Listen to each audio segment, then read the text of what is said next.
Greetings, collective. This is your past love reading.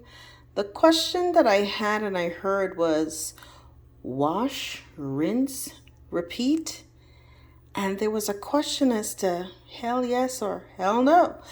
But after this reading, I don't know if I should give you the Cliff Notes version, but let's talk about it, right? Again, this is for the collective, and this is your past love reading. Should you wash, should you rinse, or should you repeat? Let's see. Okay, so the first three cards that were shuffled and came out were engagement rings. So perhaps in the past you wanted a higher commitment, eternity, partnership, union. Now it appears as though you're mirroring each other, the golden mirror, right? But the person that you're dealing with was a narcissist, and it might have been some love bombing initially and self-absorbed in a very one-sided relationship. But you're interested in you have a teddy bear now that's interested in you, someone who's genuine, a real supportive soulmate that literally you could lean on, okay? That is very interested in you. And this is at the stage right now, it's an inception. They want to date you. It's flirting. It will be a blossoming romance, right? So those were clarified by the scales of balance. See, in the past, right? And I'm going to go straight to the past energy. In a past life, you took a vow of some kind of vow of perhaps celibacy or something very austere like that. That vow has impacted your life now. So even though you wanted the ring, it didn't happen for you. You end up having a sharing and caring relationship, but no commitment. What Spirit is telling you is that you have to get into balancing yourself. Equilibrium is very important. And they were honest echoes of your past. When you took these vows of celibacy, you didn't realize how long they were going to last. So one of the things you may have to do is to release yourself from all vows in all time, spaces, places, and dimensions too. Okay? So that now you could be free to move on to what wants to come into you. Okay? Right? So as a result, right, you wanted a commitment, but instead this person who is likely or was likely your twin flame ran free. Land, animal, and sun was the elemental alchemy energy, right? So you were like opposite, yin and yang, but going, freedom. Whenever you see horses, you think freedom, right?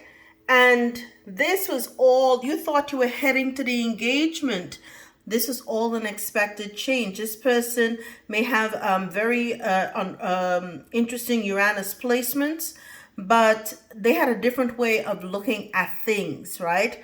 And so there was no balance, right? So instead of having balance, you had a lot of changes, as is shown here. The relationship was work. You had to labor for that love, right? And true, you should labor for love, but it shouldn't be all about the labor. So now in the current energy, you are mirroring each other. Everybody is moving forward, right? But the biggest commitment that you need to make is to yourself, developing yourself, fulfilling your promises to yourself, loving on yourself. Your angels, right? In a past life, you may have been an angel that helped others to heal on their journey. And Spirit wanted to remember that you're divine. The number is 27, that you're a star. You're a star. Again, you are a star. So remember the heavenly realms from which you flow and get into your angelic glow is what I'm hearing. Okay? Now, future looking, right?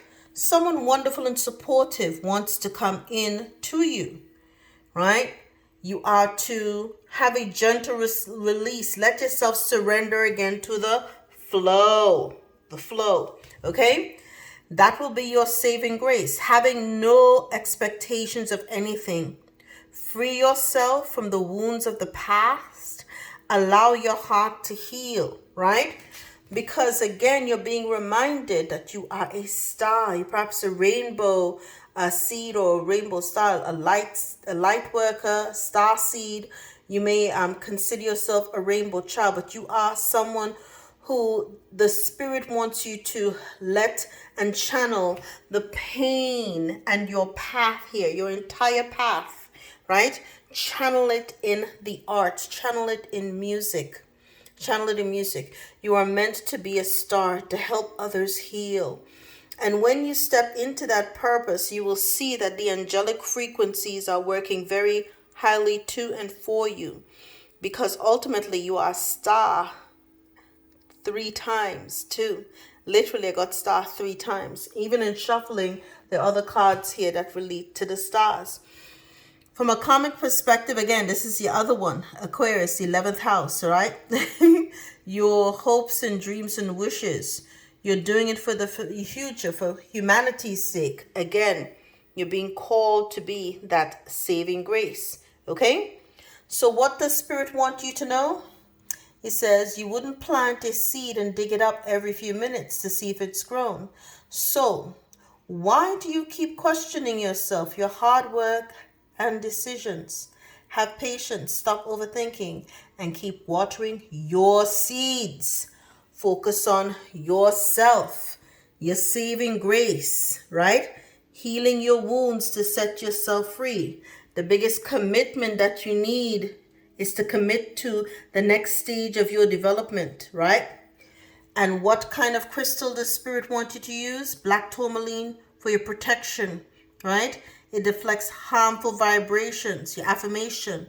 I am safe, I am secure. I walk with a shield of protection wherever I go. And it's interesting because right there you will see that the decks that I had pulled, it was all about your grounding, okay? Stability, safety, performance, and your endurance.